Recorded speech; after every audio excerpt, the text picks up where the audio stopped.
Kaixo eta ongi etorriak bertzegun batez, Zunat magazinera, gaur astelena dugu, maiatzaren 15. eguna, eta gaurkoan, betiko moduan bi elkarrizketa izanen ditugu, magazinean zuei eskaintzeko. Kasu honetan, eta maiatzaren 28 hor dagoenez, hauteskundei begira izanen ditugu bi elkarrizketa, kasu honetan EH Bilduko bi hautagai ezberdin ezagutuko ditugu. Lehenik eta behin, Leitzako hautagaia, alkategaia, kasu honetan baitere, David Anaut, lehenengo aldiz, aurkezten dena, horrat, Leitzako alkatetzara. Bigarren elkarrizketan berriz, Barañaingo EH Bilduren alkategaia ezagutuko dugu, bera Oian Eder Indako etxea dugu, alkate izan zen, duela bi legegintzaldi, aurreko legegintzaldian oposizioan egon zen, eta aurten, ikusiko dugu zer gertatzen den, bi errealitate erabat ezberdin, Leitzako eta Barañaingoa, baina aski interesgarriak biak ere bai. Guzi hori baino lehen, has gaitezen betiko dukiekin. Lehenik eta behin, efemerideak. 1773ko maiatzaren 15ean, Clemens Bond Metternich, austriar politikaria, Bienako Kongresuan eta Aliantza Santuan parte hartu zuena eta monarkia absolutistaren defendatzaile amorratua jaio zen. 1947an, Arabiar Ligako estatua ziren Egipto, Transjordania, Libano, Siria, Irak eta Saudi Arabiak elkarrekin Israel estatu jaio berriari eraso egin zioten lehen gerra Arabiar-Israeldarra hasiz. 1943an Stalinek Komintern edo Hirugarren Internazionala desegin zuen. Eta maiatzaren 15ean, baina 1988an Frank Sinatra abeslari estatubatuarra hil zen. Gaurko lerroburu nagusiak.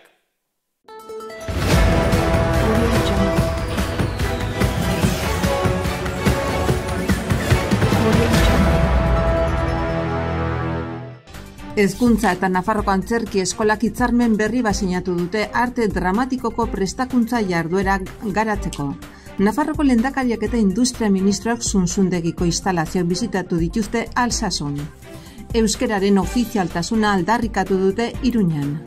Elizondotik 121 B errepiderako zuzeneko sarbide berria eraikitzeko obrak lizitatu ditu herri lanean zuzendaritzak 485.000 euroko inbertsioarekin. Iturrama, auzoan energia fakturari buruzko informazio gune badago, 8.000 persona baino gehiagori zuzenduta. Denak begira daudelaik abestia kaleratu du Olaia Intziarte Oronoztarrak.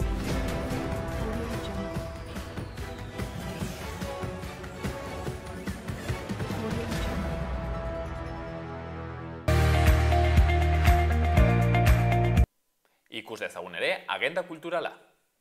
Asteazkenean, Euskara Iruñeko udalean, zirrikituen politika, ahala eta aukera, hitzaldia Iñaki Azkonaren eskutik eta Kike Diezde Ultzurrunek aurkeztuta, Zaldiko Maldiko elkartean atxaldeko 7etan. Hortzegunean, kantu eta hitza musika zikloaren barne, Rafa Ruedak kontzertua eskainiko du, Oko Andra Maria plazan atxaldeko 8etan. Sarrera doakoa lekua bete arte, euria eginez gero, kontzertua erraldoien txokoan izanen da. Eta hortzilarean, itzali telefonoak antzerki zikloaren baitan, N-Coach izanen da atxaldeko 7etan laban, sarrerak 5 euroan, hartu arnasa eta etorri labara diote. Eta Idoia Tapiaren eskutik, Ludus Nano Antzerkia, atxaldeko 7:30 biltokin. Lan honetan, geure buruarekiko eta bestekiko harremanak sortzeko modu bezala aurkezten ditu jolasa Tapiak. Eta, larun batean, Magic Clown, magia eta paiazoen ikuskizuna eskainiko dute eguerdiko 12:30 Zibibox Jus Larrotxan. 4 urte baino gehiagoko aurrentzat zuzendua, heldu batek lagunduta izanen da. Gaurko egunkarien azalak. Diario de Notiziasen lerroburu nagusian, 56.000 pertsonak aitortu dute alokairuagatiko diru sarrerak dituztela, duela 10 urte baino 120 gehiagok. Errentariek 165 milioi euro baino gehiago jaso zituzten Nafarroan.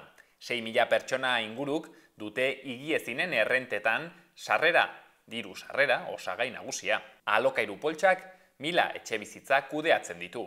676 Iruñean eta eskualdean daude, eta Nasubintza erreformez arduratzen da. Argazkian zenbait ikasle margotzen eta izenburuan, 50 urte arteetan. Iruñeko arte eskolaren eta diseinuko goi mailako eskolaren erronka berriak. Diario de Navarran lerroburu nagusian, urrerauntzi batek gainezka egin du Leitzan eta errekastoek gainezka egin dute Baztanen. Urez bete ziren kiroldegia hainbat lokal eta baratze gune Leitzan. Argazkian, PPko kideak, izenburuan, Feijóoren hitzak. Txibitek ezin du boto konstituzionalista eskatu, gero Bildurekin ituna egiteko. PPko burua 500 jarraitzailerekin bildu da Iruñean.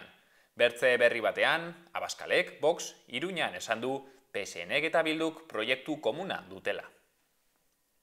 Gara egunkarian, Juan Carlos Izagirre Donostiako EH Bilduko hautagaiaren hitzak. Baliabide guztiak erabiliko ditugu etxe bizitzarako sarbidea errazteko. Juan Carlos Izagirrek, bertzeak bertze, alokairuaren eta turismoarekiko bizikidetzaren arazoi heltzea proposatu du. Argazkian, haurrak euripean ageri dira, eta izenburuan, elkartasunerako deia, urez pasatutako herri urrats baten ondoren. Euskal Herria irratian, lerroburu nagusian, oparirik oberena. Zalei kopako sostengua eskatu nahi zien gizonezkoen osasunak larun bateko norgehiagokan eta opari ederra egin zien denboraldiko garaipen ikusgarria. Baita ere alboko berrian Sanduzelaiko birri bilgunearendako konponbidea eskatu dute kalean bizilagunek. Eta azkenik, Labako kideek pozik eta ilusionaturik, sarri terraza zabaltzerik izanen dutela eta.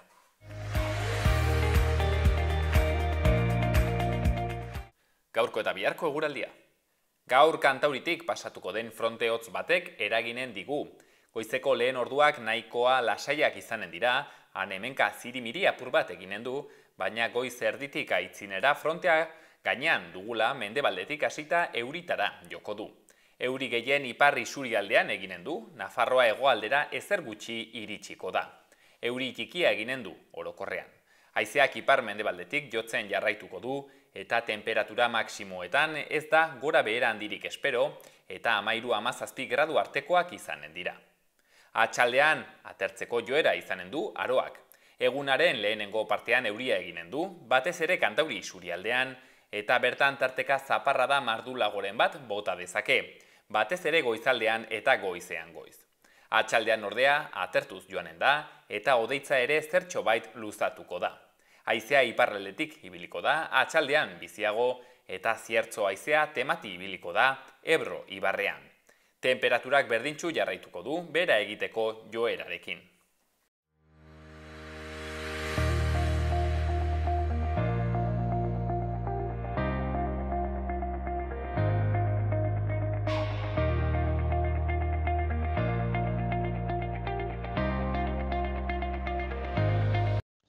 Badakizu hementxen, xaloan bagabiltzala, magazinean Nafarroko hautagai ezberdinak ezagutzen, halako bueltatxo bat egiten, aitzinekoan hortzilarean hemen egoren ginen Marta Diaz Antxoengo alkategaia ezagutzen, EH Bilduren eskutik joanen dena, eta gaurkoan berriz Leitzako alkategaia ezagutuko dugu. David Anaut aurten aurkezten da lehenengoz, EH Bildu ez doike lehenengoz izan ere, bertan urtetan emaitza aski onak lortu dituzte, beraz, badirudi, denak badirudi diola berriz ere gobernua errepikatuko dutela, sorpresa itzela izango zen hori ez gertatzea, beraz, hemen gaur ezagutuko dugu.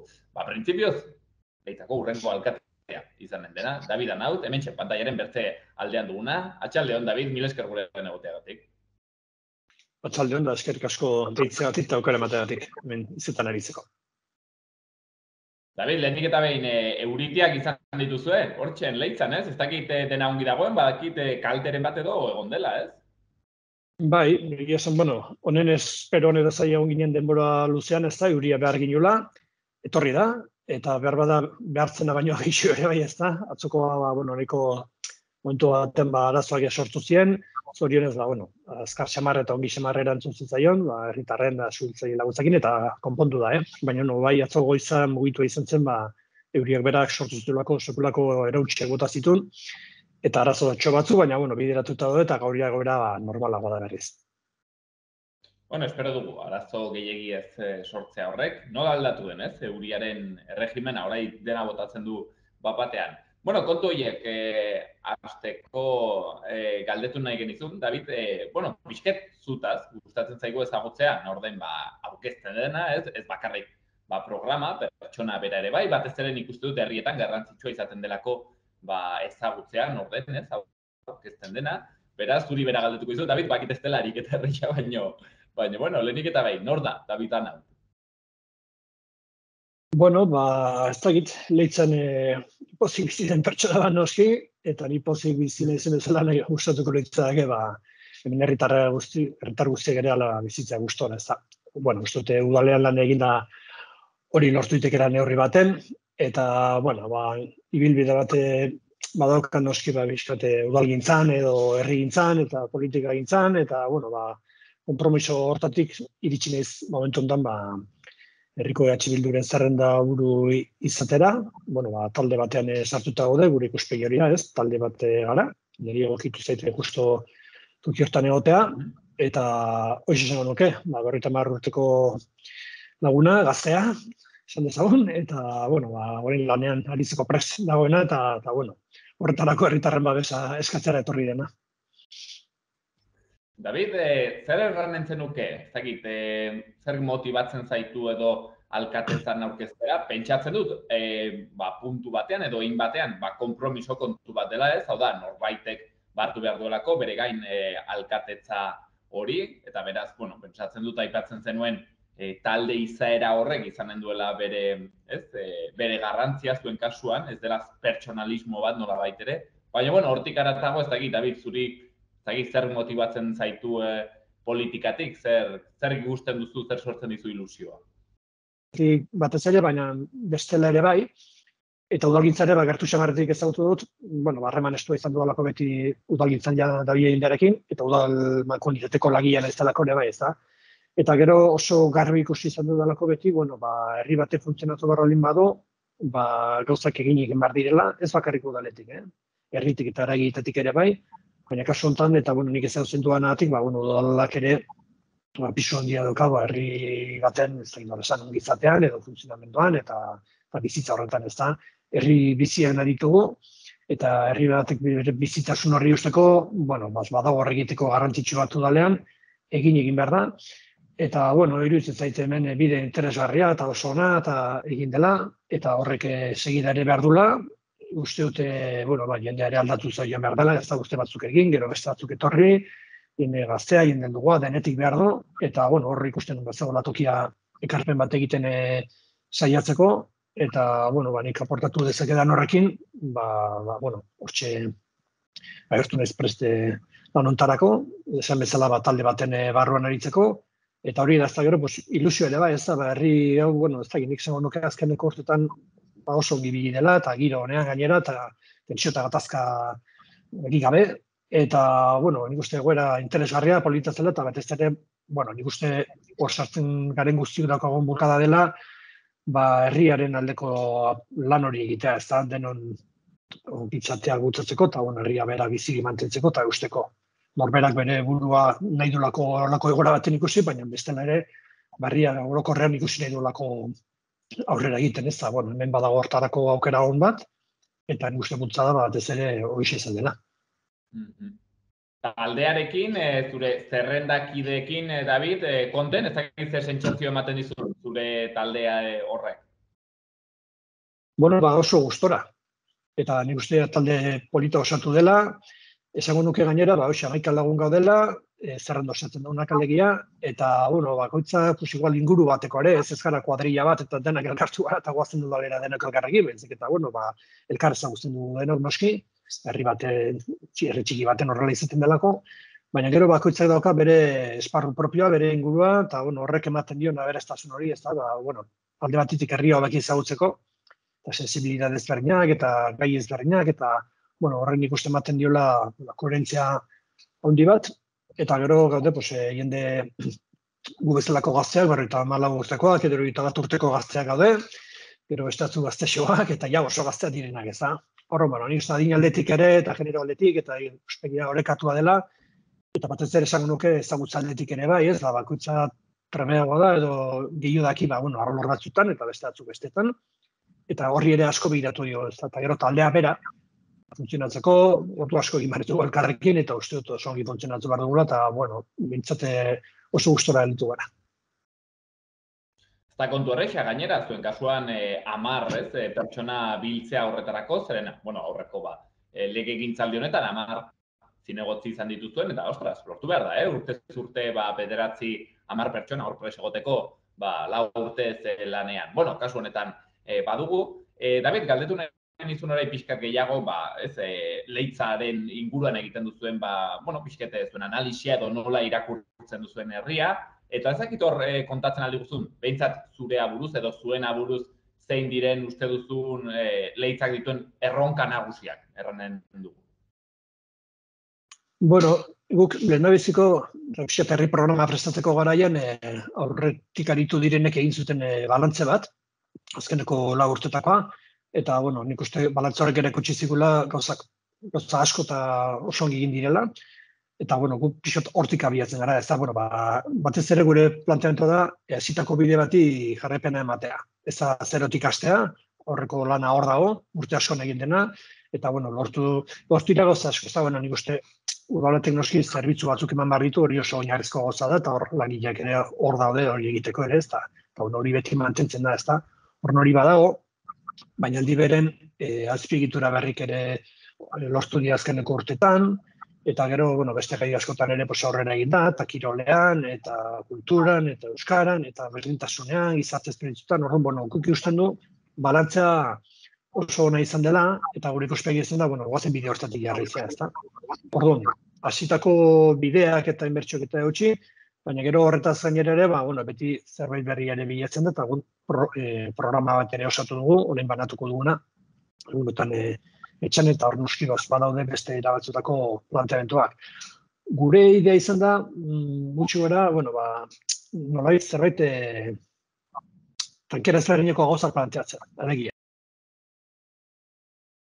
Horrezate baterako badago proiektu bat, geltoki zarra izan zena, hori berritza, eta beste bizi bat ematea, ez dakit konexioak jarrizten dure doztu den. Bai, moztu. Ez, David, aitzen datzu, nahi, bikain. Bale, iruditzen moztu zela, irudia galdu dut, zurea, eta horregatik, esaten ari nintzen, badauzkagula hor, tankera ezberdineko ideak, alde batetik azpiegitura berak ere ez da, eta hor esaten duen, aipagarria izan diteke, plazaldako geltoki zarrean, erekin hori udalak lortu du 99 urteko kontzesio bat, zesioat, gobernutik esan nahi dut, eta hor badago proiektu bat, aterpe bat egiteko, kafeteria, eta turismoa sustatzeko, baina aldi beren herritarrentzako espazio bat sortzeko, eta berriaren bizitasuna ere horrekin sustatzeko, ez da, eta gero bertako produktuak osaltzeko, orduan, era hortako gozat badaude, alegia, azpiegitura berriak sortu edo daudenak egokituta alde hortatik, gero aldi beren badaude beste proiektu batzuk, beste erabatekoak ez da, beste bat oso garrantzitsua esan dezagun, baina ez berdin aldi beren da zaintzarena, ez da, iruditzen zaigu pertsona zaurgarriak eta adinekoak ere,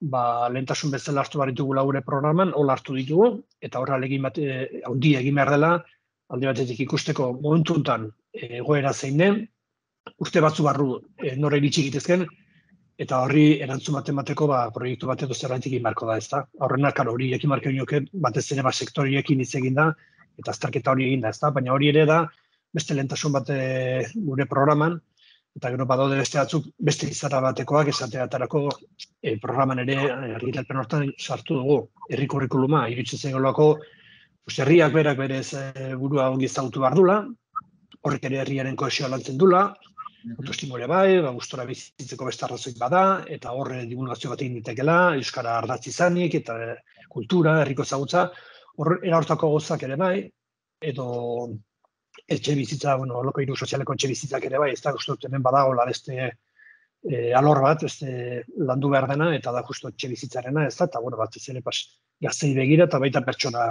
zaurgarriei begira ere, etxebizitzarako behar hori, iristeko modua izatea, hor ere, irikineko inuke beste hildo bat, eta horregatik programan ere sartu dugu lehentasun gisa ez da, hori egitea. Eta gero, beste bat eipatzeagatik, belar artifiziala futbol zela hien jartzeko badago aspaldiko aldarrikapen bat, eta hori ere egokitu nahiko ginuke, eta hori ere, landu eta liburutegia ere bai, zeraterako tokiz aldatzeko, hor badaude batzuk gure eskuia egon ditezkenak, eta beste batzuk gure esku egon ditzake lanketa egitea, baina beharko dugu ezinbestean Nafarroko Gobernuaren laguntza.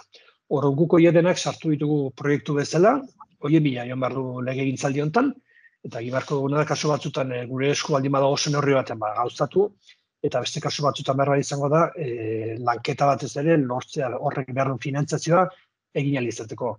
Baina gure asmo osoa da behintzat, hoien bila jotea. Batzuk aipatu ditut, tankera ezberdinekoak, esateagatik ez dela dena itxura bateko gauza ez, daudela gauza ezberdinak eta interes ezberdinak, sektore ezberdinei laguntzeko, kiroltzaleak, edo adinekoak, edo gazteak, edo turismoa gutxetzeko, baina, gauza asko modia egiteko, laura ustetan egia esateko, guk egin duguna da herri programan, batzuk hautatu nolabait esateko, erakusteko bizkabete nondik gio nahi dugun, eta bide batzez gure filosofia zalduz, baina gero, programa xeago bat ere badaukagu, lau urtez planifikatu beharko duguna, gutza bere denboran kokatu, eta hor daude beste mila gaiz, osasun etxe tokiz aldatzea behar bada, edo mendiko plan egitea, edo irigintza plana berritzea, edo beste mila hemen luzegi izango litzake denak aipatzea. Baina, laburtuz esateko lan asko dago egiteko, baina esan behar da, aurretik ere hasita daudela, eta kasu askotan izango dela, aurretik datorren horri segida ematea. Aipatu duzu etxe bizitzarena, David, eta adibidez legegintzaldi, kanpaina honetan erranen dugu, nahiko erdigunean dagoen gai bat da, hemen adibidez Iruñean gauden honetan bere biziko arazoa duen gai bat da, baztan batean adibidez ez, hemen ikuslean ditugu baztangoak, eta nere bai, arazo potoloa da. Ez dakit Leitzan ala den, Leitzan badago arazo dexente etxe bizitzarekin? Nik uste arazo hori, ez dakit arazo ditu hartzagin, edo realitatea bintzat, toki askotan arazoa ere bada, eta batez ere arazoa da pertsona bat entzat, eta esan dezagun esate baterako gazte batek emantzipatu nahi baldin badu, eta gaur egun merkatu dagoen bezala, oso komplikatoa da, horri euski arazo bihurtzen du. Horren ustut horri ere, biatu bartzaiola irten bide bat, herriak berak beti izango ditu, edo zinarrik, edo zintoki bere fisikoak esate baterako, edo toki bat bilatu behar da, etxe bizitzak eraikitzeko hori baldin bada, baina, beste aukera bada alokairua. Eta, nik uste hemen gazteak ere beren lanketa egiten dituztenean, planteatzen dutela hau dela landu barreko gaietako bat, gazten ikuspegitik, bestelari izanen da, baina gazteak nik uste esplizituki ere planteatu dutela, eta horren osotorri begiratu bartzaila. Etxe bizitza izatea, eskubidea bat izan marko luke, aitortua noski, baina efektibo izan marko luke, eta nik uste dozin herritan pentsatzen dute planteatzen den gaietako bat, baina esango nuke herri guztietan, bai Iruñean, bai hemen mendialdean, Pirineotan da zesenik ez, bakoitzak bere ezaugarri propioekin ez delako errealitate berdina denetan, baina nik uste denetan dela, pertsonak azkenan bere bizit proiektua garatzeko eta bizitzeko.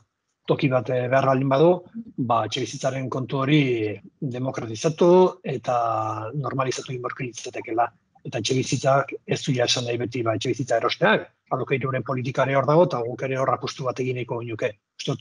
Badaudela horretan aukerak, eta nasubintzarekin, eta beste erabatea ere begiratzeko aukerak, eta guk horretuzkago ide batzu pixatortik tiratzeko hori ere izango da, hasitan lehenbiziko lanetako bat hori begiratzea, eta albalin badaia gauza konkretuak ere planteatzea. David, urterik urtera, presentzia gehiago duen bertze gaietako bat, gai handietako bat, larrialdi klimatikoarena dugu, krisi ekologikoarena, hain zuzen ere, aurten gainera, ikusten ari gara, ez, lehortearen efektuak hemen Nafarroan herriberan batik bat, baina, aipatzen genuen David elkarrizketaren hasieran, hortzen bertan Leitzan orain, eurite, eskarga handiak izan dituzuela, eta horrek ere baduela horrekin zerikusia, nola orain erortzen den euria, haize, modu konzentratuagoan eta bortitzagoan, eta, lankarra eta txirimiria talakoak nola badoazten ez galtzen. Bueno, pixket gai hau hartuta, ez dakit dabil zentzu horretan proposamenik edo zerbait baduzuen zuen burutan. Nola lantzen alda, ez? Leitzan, jasangarritasunaren kontua. Bai, bueno, nik uste gai hau proiektu konkretu batekin baino gehiago lotu behar dela ikuspegi osoarekin, ez? Uste ingurumena, euskara eta berdintasuna bezala guk ere hola azalduta daukagu, guretzat zehar lerro bada, alegia, aldaketa klimatikoa, larrialdi klimatikoa eta ikuspegi hori izan beharko ginuke presente egiten dugun politika guztietan. Ez bakarrik zerbait egin justu aurrera egiteko, baizik eta egiten dugun guztian kontuan izan ze horretan gauden eta, bueno, aditu izaten dutenez, ze heldu den o ze datorren, ez? Orduan, ustute horrek izan bardula ikuspegi globala eta hemen, claro, orentxe ezetan ere gine, egunotan euria egin du eta, bueno, egin du egun desentetan eta ez ekaitza eta gero gelditu, baizik eta, bueno, nahiko modu iraunkorrean lurrak ongi xurgatzeko modun eta, bueno, horretatik pozik gaude, kenduta, bueno, atzoko erontxe gehiagizkoa izan zena, ez? Baina bestela, bueno, honen zai den, baina horitu barra daukagu, gatozela lehen urteko lehorte eta berote ikaragarri hortatik, horri buelta mateko, aurre desente behar da, eta hori ere berriz gertatu diteke, eta badakigu, hoxe ez, esaten dutenez, bueno, gauzak baliteke, aukera handia dago, hola etortzeko orduan, herria planifikatzeko garaian uste hori ere kontutan izan behar duela. Zetorri diteken, eta planifikatzeko garaian esan nahi dut, esate baterako uraren kudeak eta ez da, urrun uraren kondukzioak, eta hori badago oin proiektu balantzen ari dena, beste etapa bate sortzeko, eta horren, hori begiratu bartzaio, noski, gaur egun daukagun klimari, baina etorri ditekenari, eta horregatik proiektu hori momentontan aztertzen ari da, ikusteko ze gure eskari dagoen, ze prebizio dagoen, non bildu diteken, eta behar bada hemen ura, ematen du urte asko sekulan ez dela problematizan beti izan dela behar aina ura, baina ikusi dugu azkeneko urtetan, eta aurrekoa ez da horren adibide, nero nibi nintzen, asko ditzen izalako mendian, eta ikusi dituen erreka batzuk, beti urakin ezautu dituanak, baina hilabetetan tantori gabe.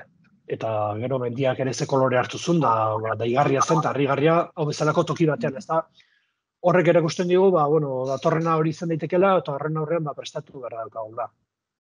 Uraren kudeaketari dagoenez, hor badago proiektu bat gure inguru hortan, eta arkizten da horre eta etapat berria sortzeko, eta hortan ari daudala eta hariko gara gu ere, baina hortan zainera ere nik uste orokorren, energiaren kudeaketa, eta lako gozetan ere, beste proiektu asko gimarrela, eta hemen nintzen, hain zuzen ere, horrentxe sortu da energia berriztagarrien komunitatea, eta horre ere badaude proiektu batzuk, oso interesgarrik, herritarren parte hartzea oso handia izan dutenak, izaten ari direnak, eta nik uste begira hori, batez ere izan behar dela, proiektu batzutan baino gehiago, eta hori ere bai, batez ere edozein gai egiten dugula, edozein jarduera, kontutan izan behar dula ingurumena, eta egiten dugun guzti horrek eragin inpaktu bat izan dezakela ingurumena. Hor, uste dut baietz behar dula, leitza bakarrik, hori gauza orokorra da.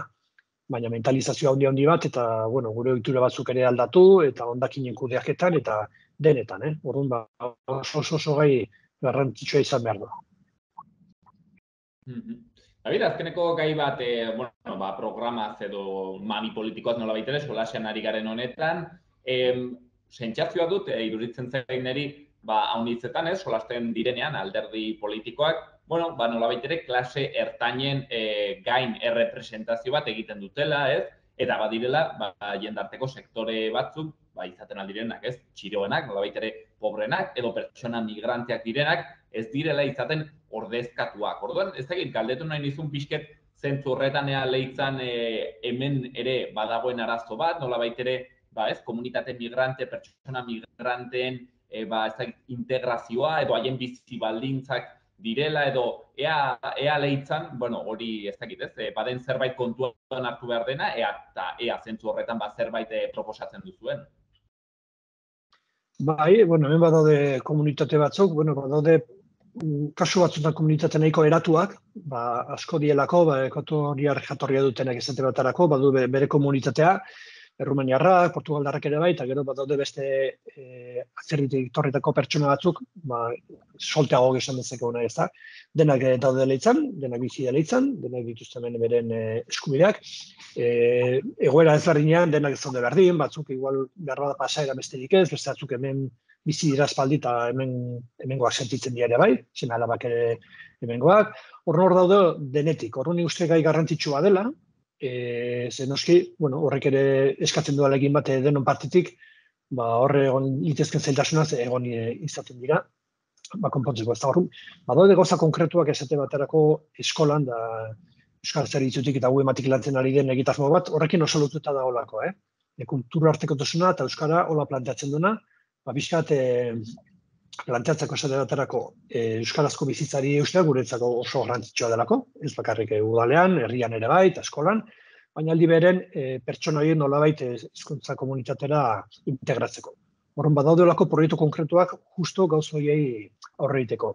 Badago ere gizarte zerbitzutik eta harrera bat, noski eta gai horri konkretuki eta laketa bat, ez da beti erresa izaten, bakoitzak ezaugarri batzuk ditu komunitate bakoitzak, ezberdinak beren artean ere, hor komunikazio bat behar da, ezberdintasun kulturalak badaude, baina nik uste ahalegin egon behar dula, denon partetik ez, normaltasun horrela iristeko, eta gero alde hortatik ere kulturaren ikuspegitik ere zain, eta komunikazioa, tarremana, herrian integrazioa, hor nik uste ahalegin bat badagola, eta gero badago beste parte bat ere asistentziala, baina alde hortatik gizarte zerbitzuak egiten duna, baina hori herritar guztiekin, eta hemengoa bezala, atzerritik horri denak, alderantzi zer esan daiteke atzerritarrekin bezala, hemen jaio denekin ere bai, alde hortatik hori ere badago, eta badaude sektore eta pertsona pobretuak herri honetan ere, eta hori ere da, udalak bere eskumena den neurrin, egin dezaken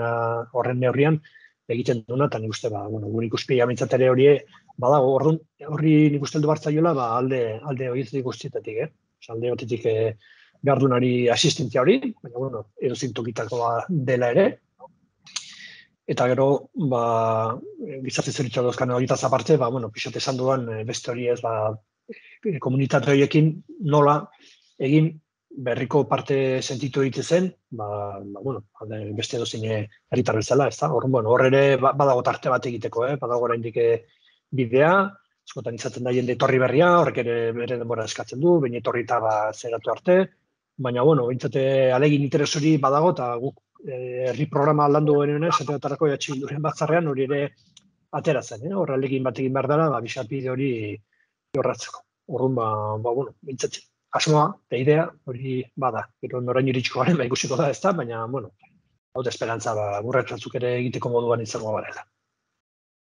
Hortzen ikusten duzu, gai handana bat leitzan jorratuko dituztenak, hemen Bilduren programa, etxe bizitza, ipatu dugu larrialdi klimatikoa, orai pertsona migranteak, azpiegitura konkretuak baitere, proposamen, beraz handana bat Leitzako udalerako, Leitzako herriarentzako, eta, ez dakit, David, bizkete bukatzen joateagatik, galdetu nahi nizun, hango egoera politikoaz, Leitzako egoera politikoaz, berezia delako ez, han badu aurreko legegintzaldian Bildu 10 zinegotzi atera zituen, eta Navarrasumak bat, erran nahi dut Bilduren hegemonia erabatekoa da bertan, eta pixket hortik galdetu nahi nizun, hau da, zer gertatu da Leitzan, eta ez da ikusten duzun aukerarik nolabait ere orain baden, ez?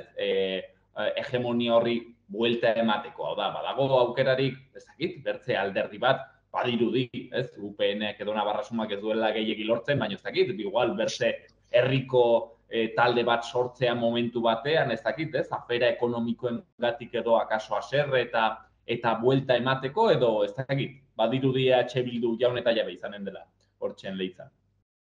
Hauteskunde hauetara behintzat bi indar besterik ez gara aurkeztu. Badakit, beste tokiren baten igual gertatu izan da, asarreak elkartutako jende batek sortu dela zerrenda itxiren bat, eta baina, nik uste hemen ezagola azarre hori, noski hemen mundu guztia, ez da pozik gongo udalak egiten duenekin, seguro, hori inoiz ez da gertatzen ez da, baina, bueno, nik ez oso matzen behintzat herrian nolako tentsiorik, azarrerik, udalaren kontrako zea bat, eta horrek beste hautagaitza bat sortzeko horren, bueno, momentuz daukaguna da bi indar politiko azkenik urtetan aurkezten direnak, nik pentsatu nahi dut, 11tik 10 lortu baldin bat zituen EH Bilduko horrekoan izan dela, bueno, lan ona egin duelako eta jendeak ongi baloratu duelako, eta eskertzen duelako, eta horren boto asko lortu zituen EH Bilduk, eta, bueno, proposamen zentzuzko bat, interesgarria eta egokia, eta horrela baloratzen duela jendeak hori pentsatu nahi dut, eta gero beste indar politikoa, 11tik 10 osa bat lortu baldin bat zuen, nik uste horiek ere bere ondorioak atera barko lituzketela, eta pentsatu hori zergatik gertatzen den.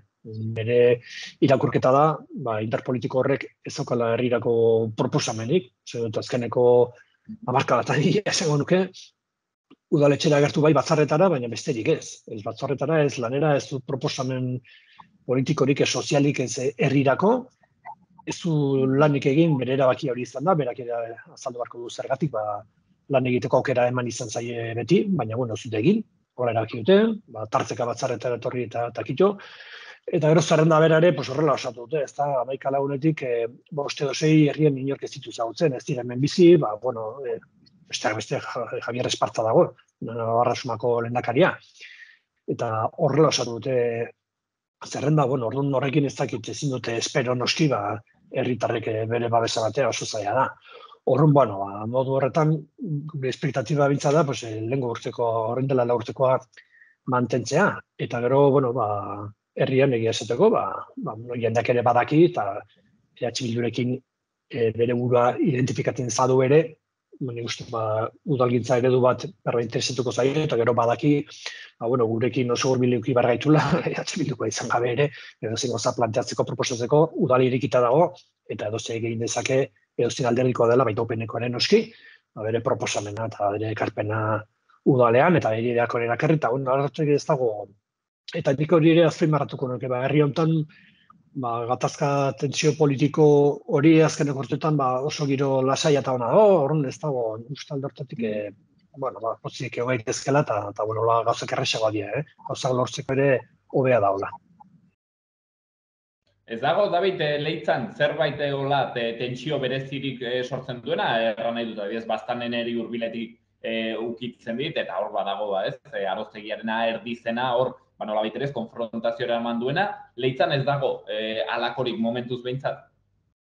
Momentuz behintzat, galdetzen diazela, ez dituko horretzen esateko, gatazka txiki asko egon daitezke, herri guztitan bezala, ez da bakoitzak irigintzan, batek ez dakiz eskatu duela, horako gozatxoak, Baina beste gauzat esateko, hemen herria pita manatuta dago, edo sekulako mugimendua dago, ez dakizaren kontra, horako beste toki batzuta dago, tamaina hortan, momentu hontan ez dago sortu liteke, zeitu entxego buratzen ze izan daiteken.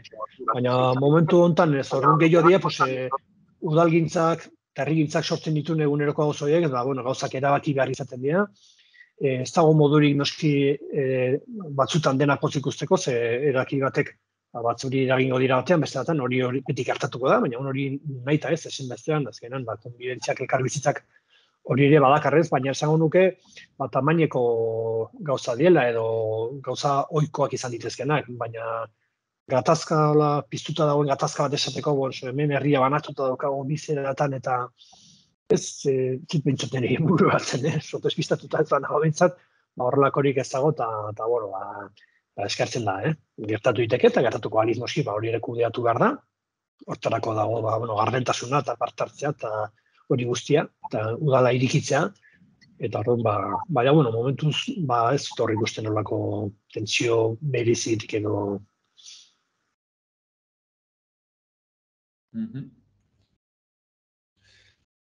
Hobe, behintzat, herria elkarturik egotea, zatitua baino, hobe, bizitzen delako laburrean, beraz, orain Leitzan ez dago alakorik, aipatzen genuen, EH Bilduk urte handana bat dagoeneko udalean, beren lanketa eginez, eta printzipioz, dirudi, herriak gustuko edo ontzat hartzen duela eginiko lana, izan ere, urteetan, azkenek urteetan, gora joan dira, 10 zinegotzi, azkeneko legegintzaldian, eta honetan ere, badirudi antzeko aterako dela. Gaurkoan, David Arnaut, hain zuzen ere, EH Bilduren alkategaia izan edena, eta printzipioz behintzat Leitzako alkate berria, gaurkoan hemen gurekin solasean. David, mila esker handiz, gaurkoan gurean egoteagatik. Zorregatik, eta, eskari eskusko zuei, aukera mateatik, eta, eta, baita ere esan nahi azkeneko horrekin lotuta, herritarrak eta kritika egiteko gogoa ere izango dute momentu batzutan, eta, bakarrik esatea, ostarako eta ekarpenak eta iritzia jasotzeko, gure jarrera bintzete irikia dela, eta pozik hartuko ditugula etorri dezken ekarpen guztiak. Eta horretzaz gainera, lau urte dauzkagu lan egiteko, horrela begira, hasitako bide on horri segidea emateko, eta, gure konpromisoa bintzat izango da hortan erabat saiatzea. Horrekin, agurtuko gara gaurkoan, maiatzaren 28an, erranen dute herritarrek, zer uste duten udal honetaz eta zein den haien iritzia. Eskerrik asko, David. Ez horregatik, horrego arte.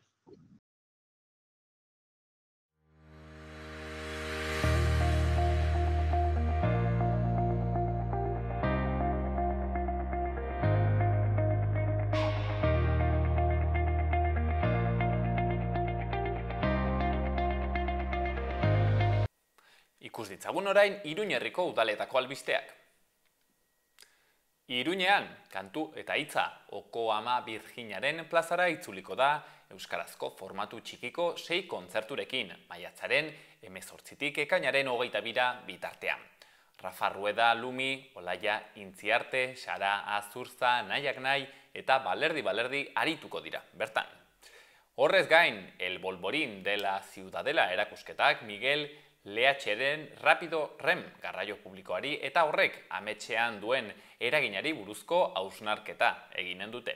Erakusketak tokiko metro sarean formatu ezberdinetan ateratako zuri beltzeko 75 argazki ditu. Eta azkenik tokiko gobernu batzarrak Buelbenzu zinema erosteko espedientea onartu du Milagrosa auzorako lokal soziokultural bihurtzeko. Arrosadian udal partzela baten truke lokala erostea ahalbidetuko duen truke proposamena onartu da Lezkairun.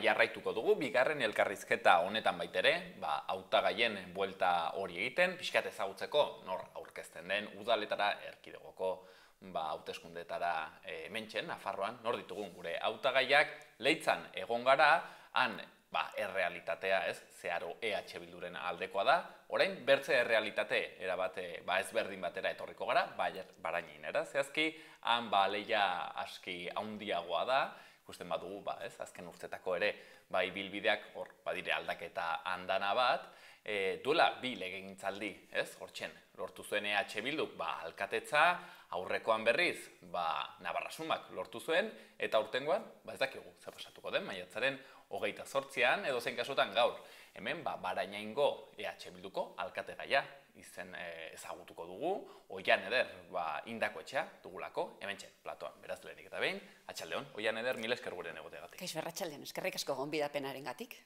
Aipatzen genuen, hortxen lortu zen utela, duela 2 legegintzaldi zuek alkatetza, zubera gontzinen alkate, beraz, Barainaingo jendeak nik uste, Oian Eder ezagutuko zaituela gehiago, baina ezagutzen ez zaituenarentzat, nor da, nor erranen zenuen dela, Oian Eder? Ala izan zen, 2015 urtean, EH Bilduk, bozka mordo jaso zituen, eta bigarren indarra izan ginen, horrek albideratu zuen, beste talde politiko batzuekin elkarlanean, eta negoziazioa eta adostasun batetara iritsi ondoren, alkatetzan sartzea. Baina egia da, Oian Eder, herriko persona bat dela. Alkate baino gehiago, herritarra kontsideratzen naiz, herritarra naiz. 2011an sartu nintzen udaletxean lanean zen egotzi bezala, eta aurretik eta ondorenean ere bai, herriko herritarra izaten jarraitzen dut. Irakaslea naiz, marrazketa eta plastika ematen dut, eta amatxo ere banaiz. Eta, irakaskuntzaren bueltan, amatasunaren bueltan, herrigintzaren bueltan, hori da Oian Eder. Hori da Oian Eder, Eta zer motibatzen dio, Oian Ederri politikaz, zergatik aurkezten zara edo, zer aldatzeko grinez? Asko dugulako esateko herrietako pertsonok, asko daukagu esateko eta asko daukagu egiteko, ez da? Esan dudanez, irakaslea naiz, langilea naiz, eta amatxo ere banaiz, herritarra naiz, eta ikusten nuena bazen, Baraininek zuena baino askoz ere gehiago merezi zuela. Hainbat politika, 2011 aurretik ere, hainbat politika zeuden ezarriak Baraininen, gehienetan esanguratsuena, nik esango nuke izan zela, ciudad dormitorio bat bezala kontsideratua izan dela hamarkadetan Barainain, lo egiteko herri bat, baina nik herritar bezala ikusten nuen efektibamente ez zela lo egiteko herri bat, bezik eta bizitzeko herri bat zela, ezta? Eta ez zuela udalak egiten behar besteko lana hori balorean jartzeko. Eta 2011 hartan, gonbidapena luzatu egin zidaten, herriko beste jende batzuek, hain justu ere, udalean lanean hasteko, ezta? Eta horrek motibatu ninduen politika gintzan sartzera. Ez hainbeste politika gintza, bezik eta herri gintzan. Gure helburua, ez baita hainbeste politika egitea, bezik eta herria parametro askoz ere solidario batzuetan sartzea, berdintasunean sartzea, ekologistan sartzea, ezkertiarran sartzea, eta ideia horrekin sartu ginen hainbat udaletxean lanera. Aurtengo taldearekin, ze sentsazio, Oian Eder? Sentsazio oso positiboak. Ikusten balen badugu, Barainenen aurkeztu garen 6 kandidaturetan zein den EH Bilduren lekua, ikusiko dugu jende gaztek osatutako kandidatura bat dela, hautagaitza bat da. Jende gaztea, eta ez hori bakarrik, herrian inplikatutako jendea garela. Aipatzen duenarengatik, inplikatuta gaude, konpromesua dugu, herriaren hobe beharrez egin nahi dugu lana, eta horregatik, hautagaitzan dagoen jendea bada, inplikatua dagoena gizartean, inplikatua dagoena kirol munduan, inplikatua dagoena hezkuntza munduan, kultura munduan, musika gintzan, ez da? Eta herrian bizi denak ikusiko du EH Bilduren zerrenda badela herriko jendez osatutako zerrenda bat. Akaso bertzea alderdiena baino gehiago? Guk esango genuke baietz, noski baietz, ez da? Ze badago jende, referentziazko jendea, ezaguna den jendea, eta gaztea den jendea. Kontutan hartuta Barainain, badela zahartzen ari den herri bat, kontutan hartuta soziologikoki eta antropologikoki 3. edadeko jende asko duen herri bat dela, geroz eta jaiotza gutxiago duen herri bat dela, familiaz osatutako zerrenda bat izatea eta jende gaztez betetako zerrenda bat izatea, esperantza bat ematen dio baitere herriari, ez da? Eta hori da guk ere helarazi nahi izan duguna. Esperantzarako badagoela bidea Baraininen ere. Aipatu duzu, oraintxen gakoetako bat, ez? Seguraski, auzi demografikoak eta horrek nola aldatzen duen kontua, zaintzarena pentsatzen dut, beraz, hortxen erdigunean izanen den kontu bat, baina sartu gaitezen beraz horretan bizkat, zein aipatuko zenituzten direla Barainengo erronka nagusiak edo, non jartzen duzuen nola baitere zuek behintzat fokua? Injustu ere, zaintza da gure erronketariko bat. Azkeneko 4 urte hauetan, ikusi dugu udala paralisi batean egon dela, eta asko karguiatuko dute, ez da, tokatu izan zaizkigun urte hauek, 4 urte hauek, gogorrak izan direla. Gogorrak izan dira, zentzu ekonomikoan, bai familiek eta baita instituzioek ere nolabait oso neurri zehatzak hartu behar izan ditugula, arazo ekonomikoei eta aurre egiteko, nola ez pandemia izan dugula tarteko, horrek ere udalak duen garrantzia beste parametro batzuetan jarri behar izan dugula administrazioan lan egiten dugunok. Baina egia da ere Iruña herriari begiratuta eta Nafarroari eta Hego Euskal Herriari begiratzen baldin badiogu, udalek neurri desberdinak hartu izan dituzte, hain justu ere egoera hoiei aurre egiteko. Eta ikusi dugu Barainenen kasuan, neurri horiek hartu beharrean paralisi momentu edo paralisi barrera batetik bezala aktuatu edo aurre egin diela erronka horiei, ezta? Horregatik esaten dugu, zaintzaren erronka bere biziko garrantzia duela Barainenentzat, aipatu ditugun egoera antropologiko soziologikoengatik, baina baitere azkeneko 4 urte hauetan bizi izan dugun egoerarengatik, ez dela? Zaintzaren erronka beraz hor bete-betean puri-purian daukagu, helduen zentroari begira, erresidentzia bati begira, zainketen azpiegiturari begira, baina ez hori bakarrik, zainketa baitere, gure txikiak, gure nerabeak, gazteak, helduak, hor zainketa lan bat egin beharra da, hori da lehenengo erronka. Bigarren erronka izango litzateke hezkuntzarena. Guk nahi dugu barainain hezitzaile bat egin. Eta barainain herri hezitzailea izateko ez diogu soilik erreparatu behar hezkuntza normalizatuari, hezkuntza arautuari, izan daiteke aurreskolak, izan daiteke lehen hezkuntza, bigarren hezkuntza, batxilergoa ez dela, edo izan daiteke formakuntza orokorra, baina guk pausu bat haratago joan nahi dugu. Aspektu hauek ahantzi gabe, ahaztu gabe, baina bai uste dugu gizarte eraikitzaile bat izan behar dela. Eta solidarioak izan behar baldin badugu, berdinzaleak izan behar baldin badugu, herriak egin behar duena da hezitu. Balore horietan hezitu behar dugu, eta balore horietan kooperazioak sortu behar ditugu, harremanak sortu behar ditugu, eta guk horri esaten diogu barainen hezitzailea izan behar duela. Gainera, hirugarren erronka bat izan daiteke, eta guk horrela planteatu dugu, izan behar duela herri ekintzaile bat. Ekin egin behar dugu. Eta ekintzailetza horren barruan sartzen ditugu neurri ekologismoaren inguruko neurri guztiak, hirigintzaren inguruko neurri guztiak, etxebizitzaren inguruko neurri guztiak, hor barne biltzen ditugu. Eta laugarren erronka bat ere badugu, ze herri zaintzaile bat landu nahi baldin badugu, herri hezitzaile bat egin nahi baldin badugu, herri ekintzaile bat nahi baldin badugu, hiru erronka horiei babesa emango dien laugarren egitura bat sortu beharra daukagu. Eta egitura hori da udalak hartu behar duen protagonismoa. Udalak hartu behar du kolaboratzailearen papera, eta ez bakarrik kolaboratu behar duela herriko beste egitura guztiekin, baizik eta kooperazio bat bilatu behar duela udalak. Eta gobernantza kooperatibo bat planteatzen dugu. Baina ara eta gogoaz oraindik ere, ez dugu soilik kooperazio bat bilatzen duguna da gobernantza feminista bat bilatzen dugu. Hain justu ere, kooperaziotik abiatuta, hau da, elkarteak, eragile sozialak, kulturalak, herrian egon daitezkeen eragile guztiak amankomunean jarri behar ditugu, hor nola ez udalak izan behar du protagonismo bat, baino, ahantzi gabe, gainotzeko eragileak ere protagonista izan behar direla. Eta hori etorriko da bai feminismotik heltzen baldin badiogu gaiari. Eskatuko dizut orain bakoitzaz, aipatu dugu nolabait ere ardatz horietako bakoitzaz, neurri zehatz bat, akita handitze goten aldirela, baina bat aipatzearen beraz, zaintzaren kontuan, neurri bat proposatzen duzuena, EH Bildutik. Gaur egun, martxan dago eguneko zentroaren eraikuntza, printzipioz eraikia egon behartzen, eraikuntza, fisikoa esan nahi dugu, egon behartzen martxorako, ondoren esan zeguten maiatzerako egongo zela, eta azkeneko berria izan duguna da, egongo dela irailean eraikia. Horiek berandu batoz, guk aspaldian aipatu genuen izatez gainera aurreko legegintzaldiko erronka bat izan zen, martxan jarri zen orduan, eta oraindik ez da gauzatu. Beraz, 4 urte hauetan egin diren aurrera pausoak oso mantsoak eta oso motelak izan dira, eta gainera ez dira amaitu pausoiek.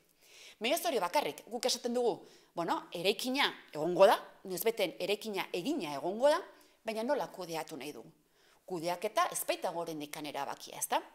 Navarra Suma, orain arte gobernuan egon den taldeak, ez du inolako debaterik, inolako hausnarketarik iriki nahi izan gai honen inguruan, eta guk esaten duguna da, iriki dezagun eztabaida hori, zabal dezagun eztabaida, eta esaten dudana, ez bakarrik udalean, udaletxetik udalarentzat, baizik eta zabal dezagun interesatuak dauden eragile sozialekin, zabal dezagun elkarrezketa hori eta eztabaida hori. Zabal dezagun helduen kontseilura. Badaukagu hor oso erramienta interesgarri bat, dela helduen kontseilua, non dauden errepresentatuak, ordezkatuak herrian, hirugarren edadekoekin eta dauden elkarteei eta eragileei, ez da, izan daiteke osasungintzai lotuta daudenak, izan daitezke farmaziarekin lotuta daudenak, izan daitezke elkarteekin, larraen, pentsionistak, jubilatuen klubarekin, eta ez zaio ematen beharren garrantzia gune hori. Sektore horiekin ez da kontatzen eztabaidarako, eta guk esaten dugu, jardezagun eztabaidagunean, hau guztia. Noski, eztabaidagunean ulertuta, egureko zentro bat, zerbitzu publiko bat den enean, kalitatezko estandar batzuk bete behar dituela, egitura bat izan behar duela, eta hori adostua izan behar dela herriko eragileekin. Publikotasunetik eta partekatze gune batetik egin behar zaiona da eguneko zentroari erantzun bat eman. Gaur egun oraindik ez duena. Zuen proposamena, beraz, izanen zen baitere horren kudeaketa publiko bat izatea? Hala da, publikoa eta partekatua, esaten duguna. Ez soilik nola edo zer gestio mota izan behar duen, baizik eta garrantzia eman behar zaio nola egin behar den. Azken batean, udalgintzan lanean gabiltzanok bi erronka ditugu nagusi, bi lan eremu ditugu. Gauza bat da zer egin nahi dugun, eta beste gauza bat da nola bideratuko dugun zer nahi dugun hori, ez da? Askotan zer horretan ados egon gitezke. Bareinen ez dago inor kontra eguneko zentro baten alde egin behar dugula. Hori argia da. Kuestioa da, ikamikak sortzen direla nola eraman nahi dugun, nola gauzatu nahi dugun eguneko zentrori. Eta horregi esan, ez zaiola horri heldu. Bai, nahi dugu, nola? Guk esaten duguna da, nola hori garrantzitsua dela. Egin nahi dugula partekatu herriko jendearekin, eta gainera, zerbitzu publikoa denean, publikotasun batetik bermatu behar direla, bertan ematen diren zerbitzuak. Herri hezitzailea izateare, proposatu duzue, zer egiten alda, zerbait praktikoa zehatza? Zerbait zehatza, Barainainek udalak gaur egun ez dauka hezkuntzan eta gazterian zentratzen den langile publikorik. Ez dago langile bat, ez dago teknikari bat, zeinek hartzen duen ardura bezala, hezkuntza eta gazteria. Eta guk hori ikusten dugu, dela, neurriak implementatu behar baldin badira, neurriak bideratu behar baldin badira, udalak hartu behar duela erantzunkizuna. Eta zentzu horretan planteatzen duguna da, figura bat sortzea, figura publiko bat, egituran, udalaren egituraren parte izango dena, injustu ere, hezkuntzan lan egingo duena eta gazterian lan egingo duena. Helburu zehatz batekin, dela ematea garrantzia duena hezkuntzak eta gazteriak herrian. Hori da neurri nagusetariko bat. Gero hortikan aurrera, martxan jarriko ditugun neurriak dira saretzea. Planteatzen dugu, belaunaldia aurriak eta tresnak bideratzeko espazio bat. Hortxe, bertze neurri zehatz bat, aipatu dugun, hirugarren bloke bat edo ardatzetako bat, herri ekintzailere izan behar duela, eta honetan bi gai bertzerik ez, aterako ditut, lehenik eta behin, etxe bizitzarena, gai zentral bat, bolo-bolo dabilena, zer egin daiteke Barainainen, zentzu honetan? Etxe bizitzaren inguruan asko dago egiteko. Za ikusi dugu azkeneko hilabeteetan etxe bizitzarekin eta udalbatzan hartu izan diren neurriak, izan dela zementuarekin eta eraikuntzarekin zer ikustekoa daukaten erabakiak, ezta? Eta hor badugu gune espazio gaur egun naturala dena, elizpea gunea dena, eta bertan erabaki da eraikitzea, 11 eta 12 solairu dituzten etxe bizitzak. Bildu horren kontra aurkeztu da, argita garbi, ez delako guk herri gintzan ulertzen dugun erabakiak ezin direla joan, eraikuntzaren bidetik, ezta? Ehultza sektorea badaukagu ere bai, ehultza parajean, hor berriz ere, azkeneko hilabetean hartu den erabakia izan da, dagoen señorioa eraistea, eta bertan berriz ere, 11 solairu dituen eraikin bat egitea. Eta hori bakarrik, gero dakogu pesisa. Pesisa, etxe bakoitzeko zera guzti horrek, garapen guzti horrek eragin zuzena izango du, bai zizurren erekiko direlako hainbat etxe bizitza, baino zizurrenko terrenoetan badaude ere, zuzen daude pegatuta Barainaini. Eta hortaz, bertan biziko diren personak ez dira egongo zizurren bizitzen, bizik eta etorriko dira Barainenera eskoletara, osasun zentroetara, eta hortaz horrek eragin zuzen bat izango du Barainengo herritarrontzat eta Barainengo bizi baldintzetan, ezta? Guk esaten duguna da, ezin ditugula horrelako erabakiak hartu, pentsatu gabe gaur egun dituguna azpiegituretan, eta erabaki horiek zen modutan eragingo duten azpiegituretan. Beraz, goazen etxe bizitzari garrantzia ematera. Goazen horrelako erabaki espekulatzaileak guretzat direnak, alde batera ustera eta aztertzera Barainenek orokorrean zer behar duen. Etxe bizitza argita barri, Barainenek baditu gaur egun 8.000 etxe bizitza, eta horietako asko daude hutsik. Eman diezaiegun irteera etxe bizitza huts horiei. Jargaitezen Nasubinsako egiturarekin harremanetan, eta ikus dezagun zer alokairuzko neurri aktibatzen alditugun etxe bizitza huts horiei alternatiba bat eskaintzeko. Eguneko marra dira Barainenen etxe hutsak direnak. Eta horiek dira aspaldiko datuak. Egin beharko genituzke datu horiek berritu. Etxe bizitza nola ez gazteriari zuzenduta. Etxe bizitza huts asko dago, ikus dezagun zer egin argiki, gazteen diaspora bat gertatu zen Baraininen. Gurasoak Baraininen bizitzen geratu izan ziren, baina gurasoen seme-alabak gaur egun 20-30 urteen bueltan dabiltzanak joan behar izan dutenak Baraininen bizitzera. Ikus dezagun, zer egin dezakegun, Barainingoak diren seme-alaba hauek nola bueltatu daitezkeen Barainenera, beraien giro natural horretara. Eta hori, etxebizitza politika serio eta sakon bati helduz lortuko dugu. Eta azkeneko gai bat, erdigunean dagoena, gaur egun, aldaketa klimatikoarekin, krisi ekologikoarekin zerikusia duena, orain aipatu duzu zerbait, izan ere, eraikuntza hoien kontra agertu zarete, beraz, hor badago zerbait, baina, orokorrean, bertze, neurri bat, har dezakeguna jasangarritasunaren zentzu horretan. Zer egin daiteke, Barainenen honekin? Mugikortasunaren inguruan adibidez gauza asko dago esateko. Badauka Barainenek 1,2 kilometro karratu, bideo batean agertu izan da Tokioren bikoitza duela, Tokiok duen herritar densidadearen bikoitza duela Barainenek, eta Espainiar estatuari begiratzen baldin badiogu bada gehien duenetariko bat, Bartzelonaren ondoren uste dut bigarrena dela estado mailan, ezta? Beraz, hor asko daukagu esateko. Jasangarritasunari begira, aztertu behar dugu, Barainenek zelako huella edo aztarna uzten duen.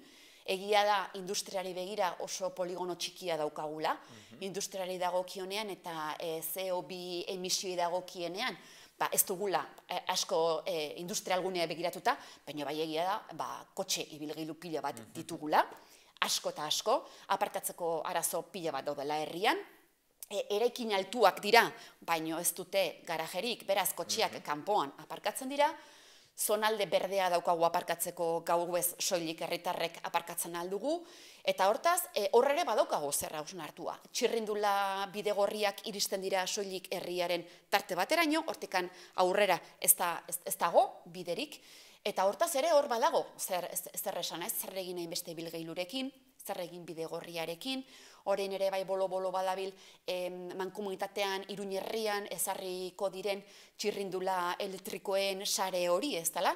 Iruñak bere kabuz hartu zuela erabakia gainontzeko herriekin konektatu gabe eta aintzat hartu gabe, beraz hor badagoela asko egiteko. Eta kontu puntualak ematen ari dizkizut, ez dela?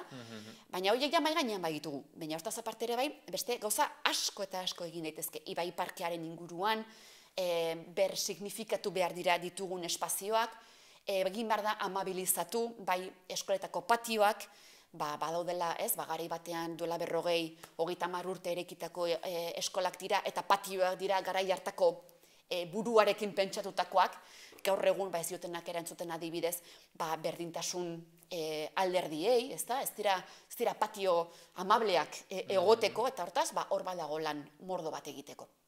Ikusten duzu, neurri proposamen andana bat beraz, gainera, EH Bilduren eskema orokor horretan ez, neurri sozialak zaintzarekin zerikusia dutenak, jasangarritasunaren bidetik, eta hori baitere, Barainengo eredu edo errealitate zehatzari egokitua. Hortxen, nola baitere, hor ikusten aldugun programa, pentsatzen dute hau gero, nola baitere ez, zuen folletoetan, web horrian, toki handizetan, sakontzen alko dela, eta bertzen ez baitere, ez gehiago aditu.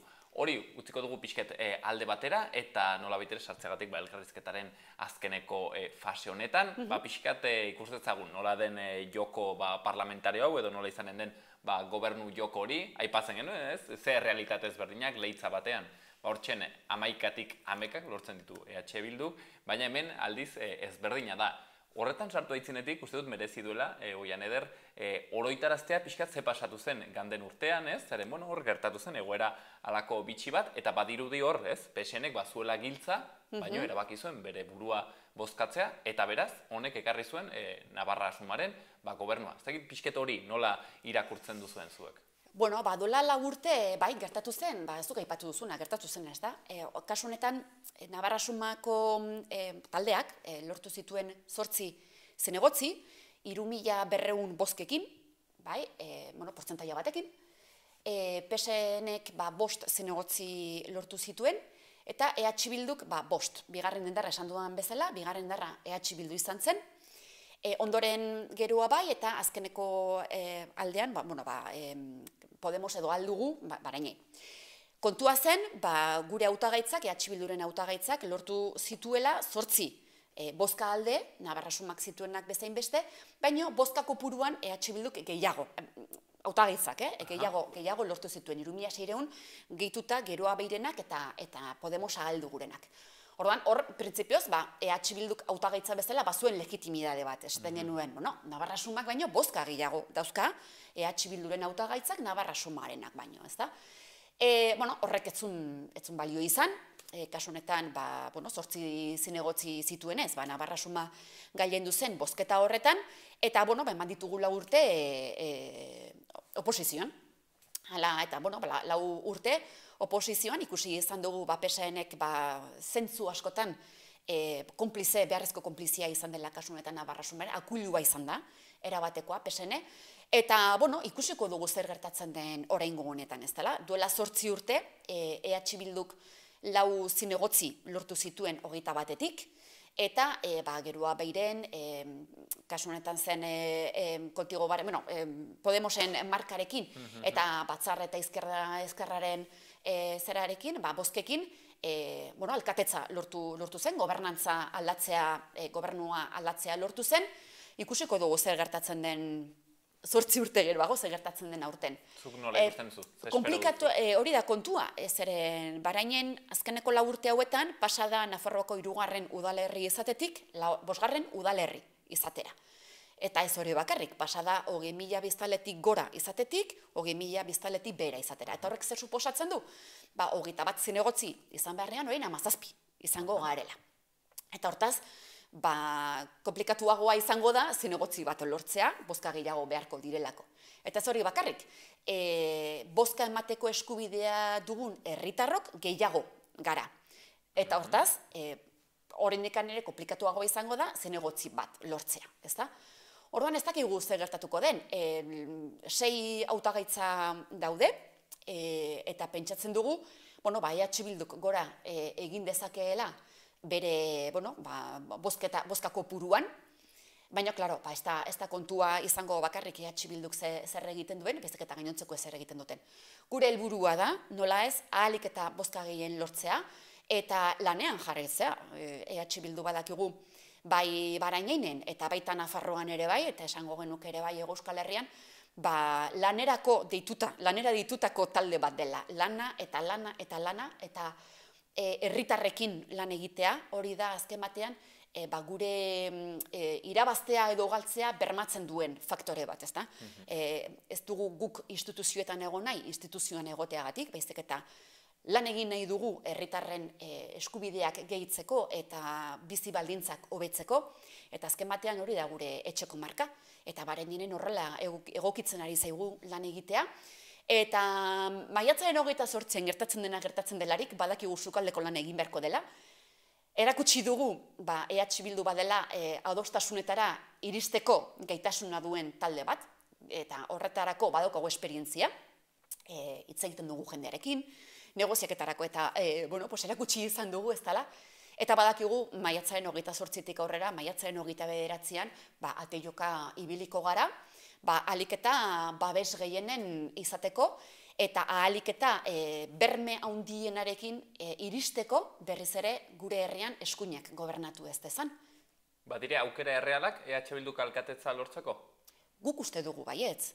Eta horretarako lan egiten ari gara, eta horretarako lan egingo dugu.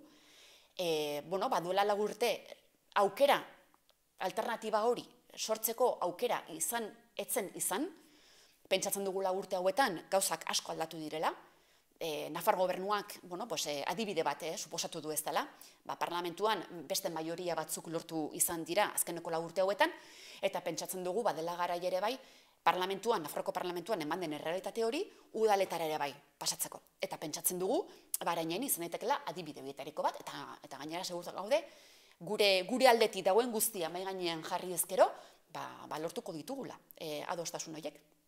28an jakinen dugu, zer gertatzen den, eta gero ere bai, hortzen ibili beharko dire negoziaketetan, edo ikusten nola osatzen den hori alkatetza.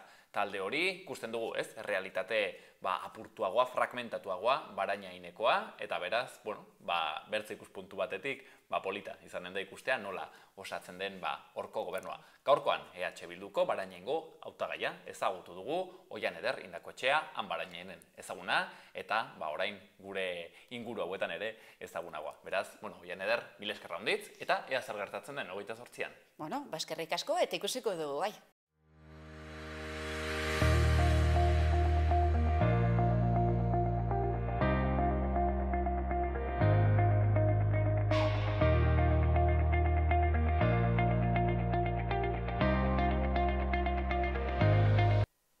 Hauxen gaurkoz hemen magazinen eskaintzeko genuena, bihar ere hemen izanen gaituzue asteartearekin.